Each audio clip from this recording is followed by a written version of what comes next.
बिस्मिल्लाहिर्रहमानिर्रहीम रब्बिश्रह ली सदरी व यस्सिर ली अमरी वहलुल उक़दतम मिन लिसानी यफ़क़हू क़ौली। अच्छा जी, यहाँ पे देखें जी, पहला क्वेश्चन जो आया हुआ है 2022 एनुअल, अभी रिसेंट जो पेपर्स हुए हैं ना फरवरी में। Mourning becomes Electra by O'Neill is a play about formidability of desires और है, ठीक है। वो जो है क्या है, एक प्ले है जो कि फॉर्मिडेबिलिटी है किसकी, डिजायर्स और है, कुछ ऐसे लोगों की जो कि अपनी डिजायर्स के पीछे भाग रहे हैं, ठीक है। अब कौन कौन सी डिजायर्स थी जी इनकी, बताएं। लस्ट फॉर अथॉरिटी, या इसको हम डिजायर फॉर अथॉरिटी भी कह सकते हैं। लस्ट फॉर पावर, ठीक है। इनकी सेक्सुअल डिजायर्स भी बहुत ज्यादा थी, ईगोइस्टिक थे ये बहुत ज्यादा, ठीक है। क्या क्या थे डिजायर्स और इनके, क्या क्या थे, एनी वन क्लास, कौन बताएगा। अच्छा जी, यहाँ पे देखें बेटा, mourning becomes Electra by O'Neill is a play about formidability of desires और, ठीक है। किस तरीके से ये डिजायर्स और यानी कि फॉर्मेडेबिलिटी ऑफ डिजायर, एक तो डिजायर्स होती है, एक डिजायर्स का भद्दा हो जाना होता है, ठीक है। यानी कि उनकी ऐसी outlet distorted look of desires थी जो कि हमने देखी सबके फेस के ऊपर, ठीक है। सबने, सबके जो फेसेस थे वो मास्क लाइक थे, यानी कि जो उनकी एक फॉर्मल लुक थी वो कुछ और थी, बट इनवर्डली वो सारे के सारे इवल थे और फुल ऑफ डिजायर्स थे, फुल ऑफ इमोशंस थे, फुल ऑफ पैशंस थे। So they have the lust of authority, lust of power on the, इस अथॉरिटी और उस पावर के पीछे ये कौन से दो नाम यूज करते थे, एक तो प्यूरिटनिज्म का नाम यूज करते थे, प्यूरिटनिज्म का नाम यूज करते थे, और दूसरा वो मैनन फैमिली, मैनन्स, अपने आप को मैनन्स कह के वो बड़ा ही प्राउड फील करते थे कि वी आर द मैनन्स, ठीक है। तो वो मैनन्स कहलवा के जो है वो बड़ा ही खुश होते थे कि जी हम मैनन्स हैं, ठीक है। तो वो जो है उनकी सेंस ऑफ अथॉरिटी कहाँ से शो होती थी, जब वो अपने आप को जो है वो मैनन कहते थे, ठीक है। यानी कि मैनन की साख बरकरार रखने के लिए उन्होंने क्या क्या किया। अब यहाँ पे देखें, डिस्टॉर्टेड लुक ऑफ डिजायर्स क्या होगी यहाँ पे, एब मैनन ने क्या किया, उसने अपने बेटे के साथ क्या किया कि उसने उसको जो है, हालांकि वो खुद जो है एक नर्स में खुद इन्वॉल्व था, यानी कि वो नर्स जो उसके घर काम करती थी वो भी इन्वॉल्व था और उसका बेटा भी इन्वॉल्व था, but just to for the sake of the prestige of his family, family name, उसने क्या किया कि उसने अपने ही बेटे को जो है वो निकाल दिया उस घर से। उसके अंदर भी वही सेक्सुअल डिजायर्स थी जो कि उसके बेटे के अंदर थी, वो भी उसी तरह का इंसान था जैसा कि उसका अपना बेटा था, बट उसने क्या किया कि उसने अपने बेटे को निकाल के जो है अपनी लस्ट फॉर पावर, अपनी लस्ट फॉर अथॉरिटी, इवन वो अपनी सेक्सुअल डिजायर्स भी छुपाना चाहता था, और वो ये शो करता था कि शायद उसके अंदर वो डिजायर्स नहीं है जो कि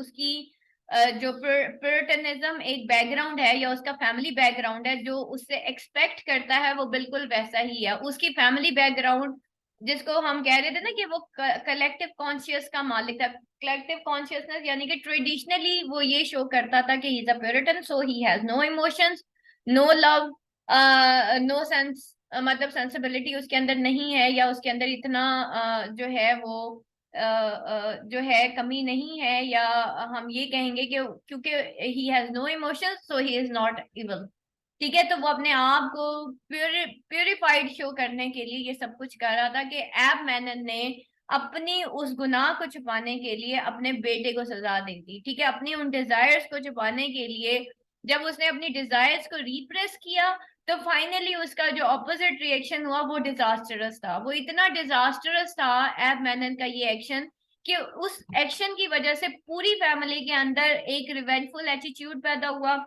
उसका एक बेटा जो है वो फाकों की वजह से मर गया, उसकी बीवी मर गई, और उसका बेटा जो है उसके अंदर एक रिवेंज पैदा हुआ। ऑन द अदर हैंड जब मैनन को जो है एब मैनन के दूसरे बेटे को जब पूरी जायदाद मिल गई और वो नेवी में चला गया तो फाइनली क्या हुआ कि वो इतना प्राउड हो गया और वो इतना अपनी उसी प्योरिटन एक बैकग्राउंड और उसी मैनन फैमिली बैकग्राउंड को लेके वो आगे चला कि जब उसी की भाभी उसके पास आती है कि वो बहुत बुरे हाल में है तो उसकी मदद की जाए, तो वो भी उसने उसको निकाल दिया। तो यहाँ पे क्या हुआ कि sense of authority, sense of power, और इसको हम ग्रीड भी कहेंगे कि इतनी उसके अंदर जो है, उसने एब मैनन के बेटे ने इतनी ग्रीड शो की कि उसने वो पैसा जो एक्चुअली उसके भाई का ही था, वो अपने बाप के मरने के बाद भी उसको वापस नहीं किया। नंबर 3 जो है, फिर आ जाती है सेक्सुअल डिजायर्स। सेक्सुअल डिजायर्स यहाँ पे सबके अंदर थी, but these are the repress sexual desires. For example अगर हम देखें तो जो मेनन था, सॉरी नाम क्या था भाई, मेनन जिसको उसकी बीवी कत्ल कर देती है, एज़्रा मेनन जो है, एक्चुअली ये भी अपने इमोशंस को छुपाता था, इस हद तक छुपाता था कि इसने सारी उम्र जो है अपनी बीवी को बड़ी सख्ती की निगाह से देखा। और जो है इवन जो एक नॉर्मल सेक्सुअल डिजायर है, ये वो भी अपनी बीवी की तरफ शो नहीं करता था, जिसकी वजह से इसकी बीवी जो है वो इससे बददिल होना शुरू हो गई। यानी कि ये इवन उसको नहीं इजहार मोहब्बत करता था कि वो उसकी बीवी जो है इससे बददिल होना शुरू हो गई इसकी सख्ती की वजह से और इसके दूर रहने की वजह से। और उसने अपनी अटैचमेंट जो है वो just because of the Ezra Menon एक तो अपने बेटे के साथ बहुत कर ली जो कि ऑरिन था, और नंबर 2 उसने एडम ब्रेंट के साथ जो है एक गलत रिलेशनशिप, एक एडल्ट्रस रिलेशनशिप जो है वो कमिट किया, और उसमें वो पड़ गई, she indulged in the adulterous relation, और उसने एडल्ट्री की। और देन फाइनली जो है इसकी वजह से भी इस पूरी की पूरी जो फैमिली है उसका डाउनफॉल हुआ। तो यहाँ पे क्या है, एक डिस्टॉर्टेड लुक है ऑफ डिजायर्स। इनकी डिजायर्स तो थी, लेकिन उनकी एक डिस्टॉर्टेड लुक है जो हमने यहाँ पे देखी है। फिर उसके बाद इगोइस्टिक थे ये सारे के सारे। नंबर 3 इनके अंदर जो है लस्ट, इंसेस्टुअस डिजायर्स क्यों पैदा हुई, what was the reason behind that. Reason उसकी ये थी, इनकी इंसेस्टुअस डिजायर क्यों पैदा हुई, because the behaviours of the elder, जिसमें एज़रा मेनन का बिहेवियर, एब मेनन का बिहेवियर, एज़रा मेनन का बिहेवियर जो है दैट लीड्स टू द जिसे कहना चाहिए एक unnatural behaviour, lead towards the unnatural behaviour of his wife. उसकी वाइफ जो है वो बहुत ज्यादा अपने बेटे के अंदर जो है वो मोहब्बत ढूंढना शुरू कर देती है, अपनी बेटी से वो दूर हो जाती है, और जिसकी वजह से उसके बेटे के अंदर एक इंसेस्टुअस डिजायर पैदा होती है। On the other hand Ezra Menon जो है बजाय इसके कि इजहार मोहब्बत वो अपनी बीवी से करता, उस वो अपनी बेटी से ज्यादा अटैच हो गया। Same is the case with the Lavinia. Lavinia को जब अपने बाप से ज्यादा मोहब्बत मिलती है तो अपने बाप की तरफ जो है वो अटैच हो जाती है, और इस तरह से इनकी ये डिजायर्स जो हैं वो जिसे कहना चाहिए मेल फंक्शन डिजायर्स थी। एक तो डिजायर्स तो सबके अंदर होती हैं, बट उन्होंने इतना बुरा एक रूप धार लिया, वो इतने बुरे उसके अंदर चले गए, एक हॉल के अंदर चले गए ये सारे के सारे, कि इन सारों का डाउनफॉल हुआ और इन सारों की जिंदगियां तबाह हुई। तो यहाँ पे जो है रिवेंजफुल डिजायर्स जो कि इनको लीड कर गई टुवर्ड्स रिवेंज, वो डिजायर्स जो लीड कर गई टुवर्ड्स सेक्स, वो डिजायर्स जो लीड कर गई इनको towards pride, incest, love affairs, और जो है ईगो की तरफ ले गई। ये इनकी वो डिजायर्स थी जो इनको इवन ईगोइस्टिक भी बना गई। ठीक है, ये सब ईगोइस्टिक थे, फुल ऑफ प्राइड थे। तो इस वजह से जो है इनकी ये डिजायर्स जो है इनको यहाँ तक ले गए। अच्छा जी, नेक्स्ट है क्वेश्चन। यहाँ तक बेटा कोई चीज समझ ना आई हो किसी को, एनीथिंग?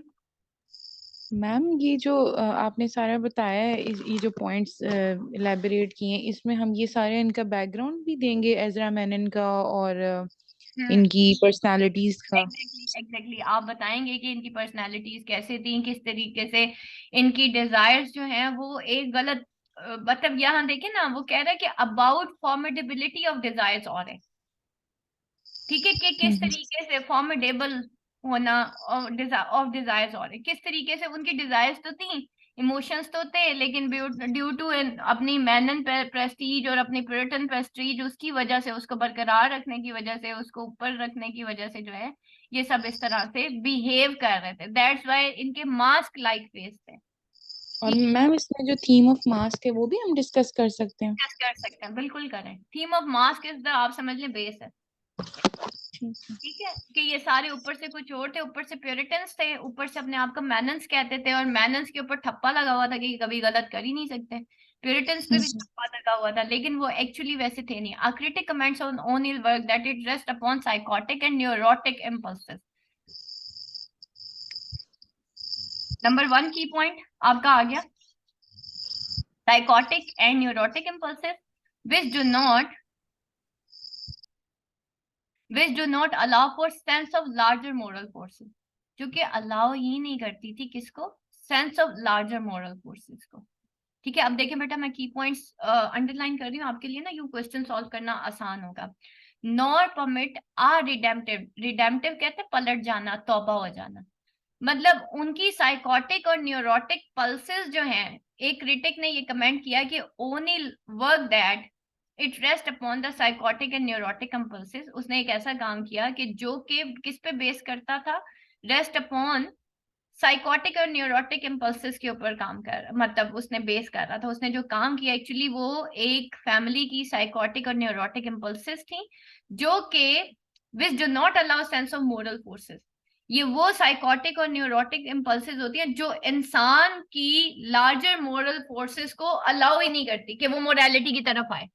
ठीक है, तो यहाँ पे उसने क्या दिखाया है कि साइकोटिक एंड न्यूरोटिक इम्पल्सेस हैं, जो कि ना तो इवन ऑब्वियसली एक इंसान के अंदर जब लार्जर मोरल फोर्सेस नहीं रहेंगी या उसको अलाउ ही नहीं करेगी आपकी साइकोटिक और न्यूरोटिक, आपका दिमाग ये एक्सेप्ट नहीं कर रहा, ठीक है, कि मैंने तौबा करनी है या मैं गलत हूँ, या अंदर अंदर से हो रहा होता है, आपका कंसाइंस आपको प्रिक कर रहा होता है, लेकिन क्या होता है कि वो साइकोटिक और न्यूरोटिक इम्पल्सेस होती हैं, ठीक है, जो कि ना तो इंसान की लार्जर सेंस और मोरल फोर्सेस जो है उनको अलाउ करती हैं, ना ही वो परमिट करती हैं, अलाउ करती है। परमिट भी अलाउ करने को कहते हैं। एक रिडेम्पटिव है कि इंसान रिडेम्प्ट करे, ठीक है, वो तौबा करे, ending of purification.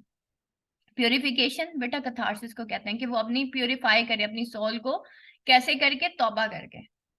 And forgiveness, वो फॉरगिवनेस की तरफ आता ही नहीं है कि वो रिडेम्प्ट करे और क्या करे, redemptive and ending of purification and forgiveness. ठीक है, कि वो जब इंसान तौबा करता है तो क्या होता है, वो प्यूरिफाई हो जाता है, उसको फॉरगिवनेस मिलती है। Discuss with reference to mourning becomes electric, ये मैंने शॉर्ट टर्म लिख दिया एमबीई। ठीक है, तो यहाँ पे वो क्या है कि ये रेस्ट करती है इंसान की साइकोटिक एंड न्यूरोटिक। अब देखें यहाँ पे एब मैनन की साइकोटिक एंड न्यूरोटिक, एब मैनन को हम डिस्कस कर लेते हैं। चले इसका कैरेक्टर, अब यहाँ पे हम कैरेक्टर एनालिसिस देखेंगे। सबसे पहले इंपॉर्टेंट चीज, तमाम जो बेटा यहाँ पे लार्ज मोरल फोर्सेस की बात कर रहा है कि वो अलाउ ही नहीं करता। लार्ज मोरल फोर्सेस क्या होगी, कि इंसान राइट एंड रॉन्ग में तमीज कर सके। ठीक है, ठीक है ना।